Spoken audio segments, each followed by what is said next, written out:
Bien le bonsoir, bienvenue. Mes petites pépites, je suis extrêmement heureuse de vous retrouver chaque soir depuis déjà 4 soirs, mes pépites, pour un thread d'horreur. Je sais que vous êtes très excités à l'idée. Cette ambiance-là, juste avant Halloween, qu'est-ce que je kiffe, mes pépites. Et surtout, quand on a des histoires comme celle d'hier soir, mes pépites, le Ouija avec la tante qui pète les plombs. Elle vous a traumatisé celle-là. Et elle m'a traumatisée aussi. Comme d'habitude, mes pépites, je vous ai sélectionné 3 histoires que vous m'avez gentiment envoyées sur mon adresse mail qui s'affiche juste ici, cam.témoignage@gmail.com. Merci infiniment de prendre le temps de m'écrire vos histoires et de vous replonger dans des choses qui vous ont traumatisé. Sur ce, mes pépites, j'espère que vous êtes confortablement installés, peut-être en grignotant quelque chose, 2-3 petits bonbons, pas plus pour le sucre. Et c'est parti pour la première histoire. La forêt de Nancy. Père Castor, raconte-nous une histoire. Coucou Cam, je m'appelle Manon et je t'écris car j'ai besoin de ton avis et celui des pépites sur ce qu'on a vécu. L'histoire qui m'est arrivée peut s'expliquer soit par le paranormal, soit par le normal. Franchement, je ne sais pas ce qui est le pire. Cela fait des années que je cherche à comprendre, que j'en discute autour de moi avec des gens très rationnels ou non, sans que personne ne sache m'expliquer ce qu'il s'est passé. Avant de me lancer dans l'histoire, il faut que je t'explique un petit peu le contexte personnel. Suite à un gros chagrin d'amour vers mes 18 ans, je suis tombée en dépression. Pendant que j'étais au plus mal, je rêvais de choses bizarres. Une chose toquée sur le bois de mon lit, 3 toc toc toc alors que j'étais seule. Les lampes grésillaient sur mon passage quand j'avais des émotions négatives. J'en passe et des meilleures. Au début, j'avais peur, mais par la suite, je m'y suis habituée. Je suis donc ouverte à ce genre de choses, bien que cela me fasse peur. Même si je confesse être très curieuse, je me retiens toujours de jouer à la sorcière. Je n'ai ni les connaissances suffisantes, ni l'envie de risquer mon âme dans ce genre d'ânerie. Quand je suis sortie de ma dépression, ces phénomènes étranges se sont espacés. La suite, j'évolue dans ma vie, tout va de mieux en mieux, et je rencontre mon ex. C'est un garçon adorable, très intelligent, très scientifique et athée. Pour ma part, je suis catholique. C'est là que commence notre histoire. Nous étions en vacances chez ses parents qui habitaient près de Nancy. Pour prendre un peu l'air, nous voulions nous promener en amoureux dans les bois. Rien d'extravagant. Ce sont des bois publics, normaux, immenses, avec de grandes allées de terre, larges et droites. Les arbres sont entretenus, il y a des parkings à l'entrée et beaucoup de gens y font leur footing. Nous arrivions donc en voiture sur l'un des parkings en terre qui bordent la forêt. Nous ne sommes pas les seuls. Au moins 6 voitures sont garées avec nous. Il n'y a personne, tout le monde a l'air parti en forêt. Il fait beau, on entend les oiseaux chanter, du vent dans les cimes et le soleil brille. Je suis absolument ravie car me balader en forêt me fait toujours un bien immense. Nous commençons donc notre promenade. Au bout du parking, il y a le grand chemin classique qui commence. Jusque-là, aucun souci. Nous rencontrons des promeneurs qui profitent de ce jour ensoleillé comme nous. Je papote avec mon chéri, je rigole, je fais l'idiote. Au bout d'une bonne heure de marche, oui, mes promenades sont longues, je vois sur le bord du chemin balisé un autre petit chemin monter le rebord de la forêt. Le petit chemin avait l'air d'être emprunté plus que régulièrement puisque les herbes étaient pliées et que la terre commençait à se voir en dessous. Par goût de l'aventure, je propose à mon chéri de prendre ce chemin et de voir où il mène. Après tout, quel danger risquons-nous ? Lol. Il acquiesce et nous voilà partis, la fleur au fusil, dans ce chemin idyllique. Tout est beau, le soleil transperce les feuilles des arbres et tape contre le sol, tapis des buissons et de mousse. C'était vraiment mignon, presque féerique. Nous avançons comme ça une dizaine de minutes. Au bout d'un moment, l'ambiance change. Le paysage est moins joli. De l'automne, j'avais l'impression d'être directement passé en hiver. Je n'avais pas froid, mais les arbres étaient décharnés. L'herbe presque sèche, morte. Le soleil avait une lumière plus terne. En tout cas, c'était mon impression. Un peu surprise, je me suis arrêtée sur le chemin. Les bois des grands arbres craquaient sous l'assaut du vent. C'est la première fois que j'entendais la nature vivre sans que l'homme vienne couvrir tout ça par son bruit. Je n'étais pas très à l'aise, mais ça au moins, c'était naturel. Nous continuons d'avancer et plus nous continuons, plus un malaise étrange et suffocant nous saisit tous les deux. Mon copain d'habitude, si volubtile, il parle beaucoup, devient silencieux. le visage fermé, il sent que quelque chose ne va pas. Mais je ne dis rien. Je fais mine de ne rien voir pour ne pas aggraver mon propre stress. Je suis dans le déni le plus complet et j'avance. Nous finissons par arriver devant un grand trou recouvert de mousse et d'herbe. Le petit chemin continue de l'autre côté du grand trou. Au Moyen-Âge, il y avait des mines dans les régions. Ils creusaient des trous et s'enfonçaient dans les entrailles de la terre. J'imagine que c'était ça. Je ne sais pas comment je peux te décrire la sensation de peur immense que j'ai ressentie en me tenant au bord de ce trou béant. J'avais l'impression que, là tout de suite maintenant, un prédateur allait me bondir dessus pour me tuer. Quelque chose rôdait, soit à l'intérieur de ce trou, soit autour. J'en étais persuadée. Quand j'ai peur, j'ai deux réactions. Soit je fuis, soit je suis insolente. Peur, moi? Mais pour qui me prends-tu? Espèce de machin non déterminé qui vit dans un trou. Je vais le traverser ce trou. Et on va voir. Je pense que tu as compris. J'ai choisi ce jour-là l'insolence. Stupide et trop fière que je suis. Me voilà donc élancée vers la suite du chemin. Je traverse le trou en courant aussi vite que je peux et je me retrouve de l'autre côté. Quand je me retourne triomphante mais toujours aussi apeurée, je vois le visage de mon copain, blême, livide de peur. Il était déjà blanc de peau, mais là, il ressemblait à un linge. Pour la première fois depuis des années de couple, il me donne un ordre. Reviens immédiatement. Cet ordre, il me l'a donné avec un ton effrayé.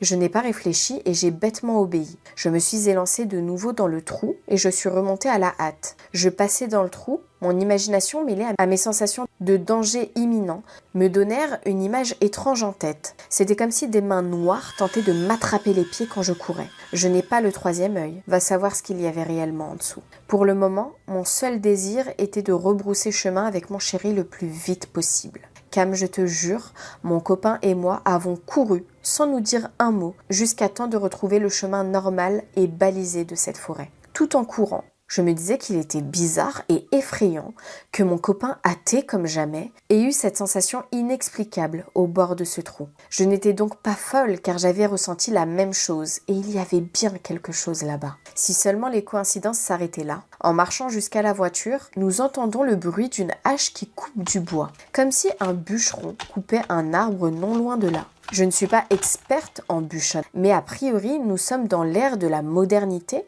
et aucun garde forestier n'utilise encore une hache pour couper un arbre. Bref, nous continuons notre balade, du retour, un peu perplexe. Je suis contente car enfin, j'aperçois le parking. En arrivant sur le parking, stupeur. Toutes les voitures qui étaient garées avec nous sont parties. À l'emplacement exact de chaque voiture, nous retrouvons du verre brisé, comme si quelqu'un avait détruit tous les pare-brises des voitures. En revanche, notre voiture, elle, était intacte. Sous les essuie-glaces, un petit mot imprimé à la va-vite. Honnêtement, je ne me souviens plus des termes exacts, c'est assez flou. Je crois que cela parlait de problèmes de pare-brise dans la région et que si nous avions le moindre problème, nous pouvions contacter tel numéro. Peut-être que le bûcheron était un briseur de vitres et que nous l'avions croisé non loin du trou. Cette hypothèse était la seule qui tienne debout, mais elle est bourrée d'incohérences. Nous n'avions pas demandé notre reste et nous sommes partis illico presto. Plus tard, j'ai appelé ce numéro. Au bout de la ligne, c'est un son blanc que j'ai entendu. Où est la logique? J'ai regardé sur Google si un fou ne rôdait pas dans les parages, mais rien. Oui, j'ai regardé dans les journaux régionaux, rubrique faits divers. Qu'est-ce que mon inconscient a capté que mon conscient n'a pas voulu prendre en compte ce jour-là?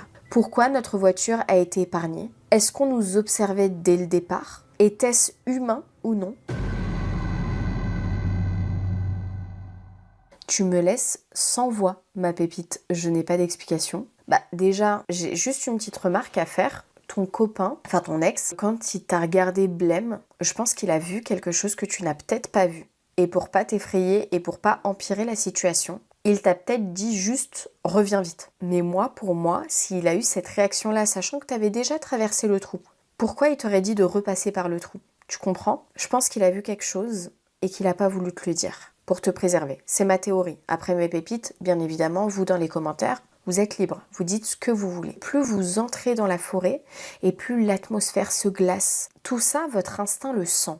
Et toi, quand tu as également ressenti que des mains noires, donc c'est très précis, des mains noires t'attrape les pieds quand t'es passé dans le trou, c'est ton intuition. Alors oui, il peut y avoir la peur, machin et tout, mais quand c'est précis comme ça, pour moi, l'intuition, il faut l'écouter. C'est pas anodin que t'aies ressenti ça. Je pense qu'il y avait vraiment quelque chose. Et encore, l'atmosphère et tout, heureusement, vous êtes repartis dans la voiture. Par contre, les pare-brises cassés, aucune explication. Et ouais, je suis une personne qui me promène énormément en forêt, toute seule. J'adore ça. Quand je pars dans le sud ou quoi. J'ai même des applications sur mon téléphone. Franchement, quand j'écoute des histoires comme ça me fait plutôt flipper. Je vais pas vous mentir. Mais moi aussi, c'est ma passion de marcher, de me promener. Alors, bon, j'essaye d'y aller accompagnée, mais des fois, c'est pas toujours évident. Mais c'est vrai que ça peut être un peu flippant. Merci infiniment, ma pépite, pour ton histoire. Et je vous propose qu'on passe tout de suite à la deuxième histoire. La maison du Nord.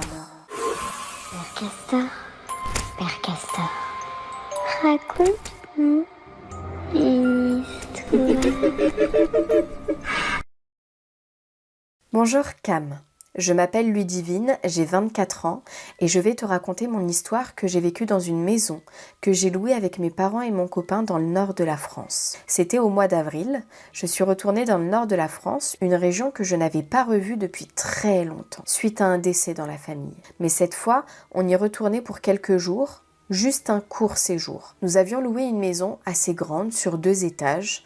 À mon arrivée, je me suis sentie bien. On était 4, moi, mon copain, mes parents, avec nos 2 chiens. La maison était plutôt jolie, mais un détail m'a frappée. Une cave au rez-de-chaussée. Je ne saurais pas l'expliquer et je ne voulais pas y descendre. Elle me mettait extrêmement mal à l'aise. Les chambres se trouvaient à l'étage, il y en avait 2. Une avec un lit double et une avec des lits superposés. L'escalier qui y menait était raide et en bois ancien qui grinçait au moindre pas. Dès la première nuit, mon chien, d'ordinaire très curieux, refusait de monter à l'étage le soir. Il restait planté devant les marches, le regard fixé vers le haut, les oreilles baissées. C'était étrange. Mon copain, lui, se sentait mal dans cette maison. Il me disait que quelque chose le dérangeait et qu'il ne se sentait pas à l'aise. Mais moi, je ne ressentais rien de particulier au début. Alors, je ne m'en suis pas inquiétée. Mais dès la 2e nuit, les choses ont changé. Je regardais la télé dans le salon, seule en bas, quand j'ai entendu des toc toc toc venant de la porte de la cave. 3 coups secs. Rien d'agressif, mais assez fort pour que je les remarque. Je me suis dit que c'était sûrement le bois qui travaillait ou un courant d'air, mais au fond de moi, j'étais mal à l'aise. Je suis montée dans la chambre pour me rassurer, pensant que la sensation passerait. Mon copain n'était pas là à ce moment-là. J'étais seule dans la chambre. Et là, j'ai entendu des pas dans l'escalier.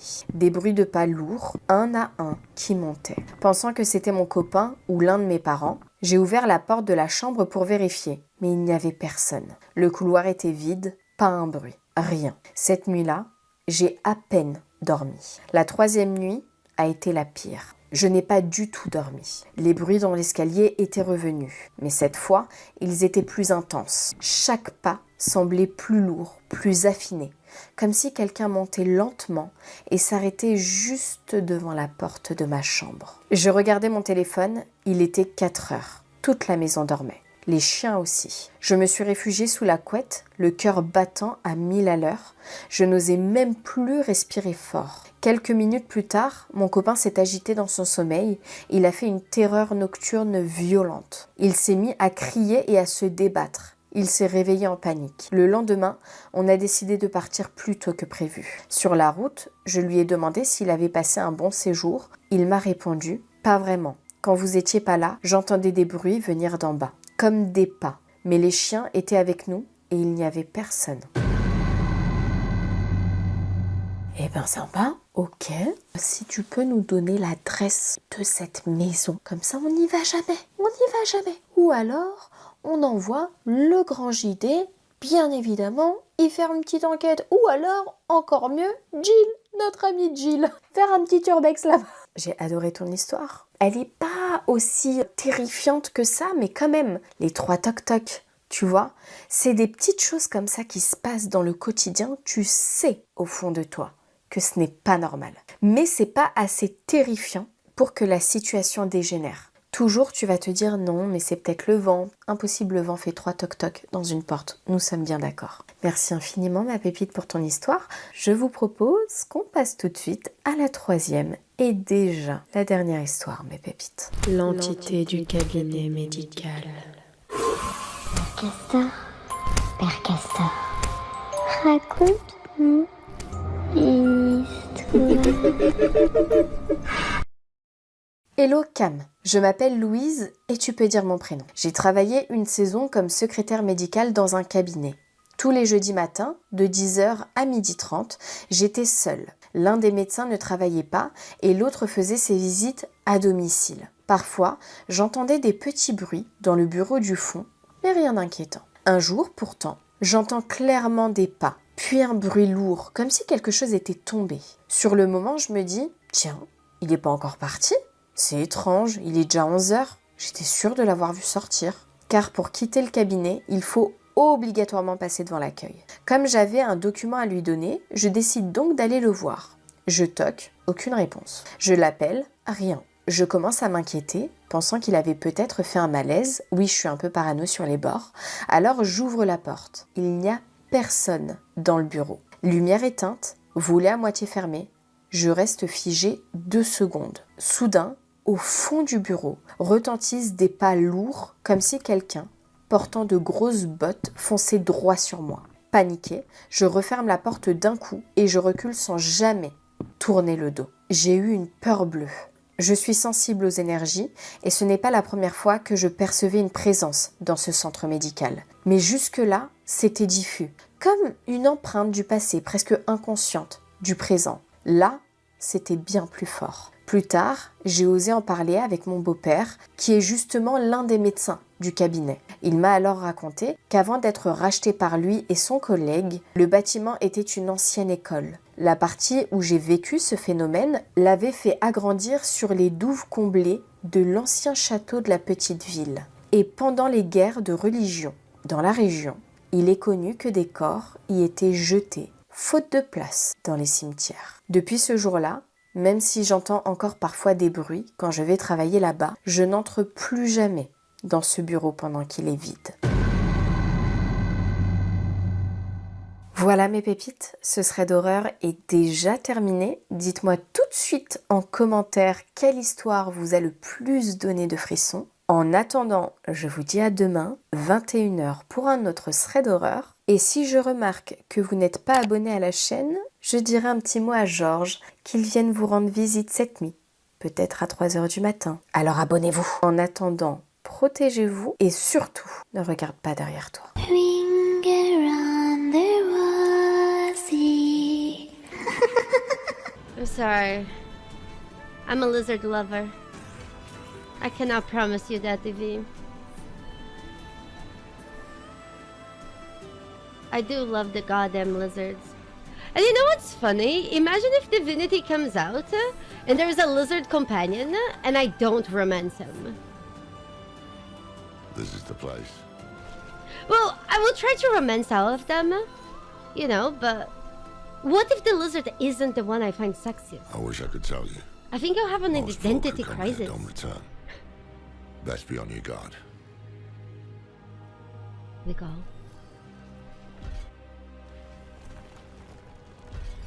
Sure. The island has changed, but not this place.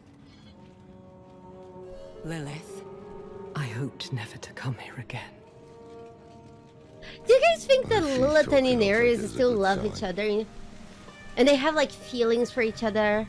And it's kind of like seeing your ex? It was in the evening. The sky rained blood.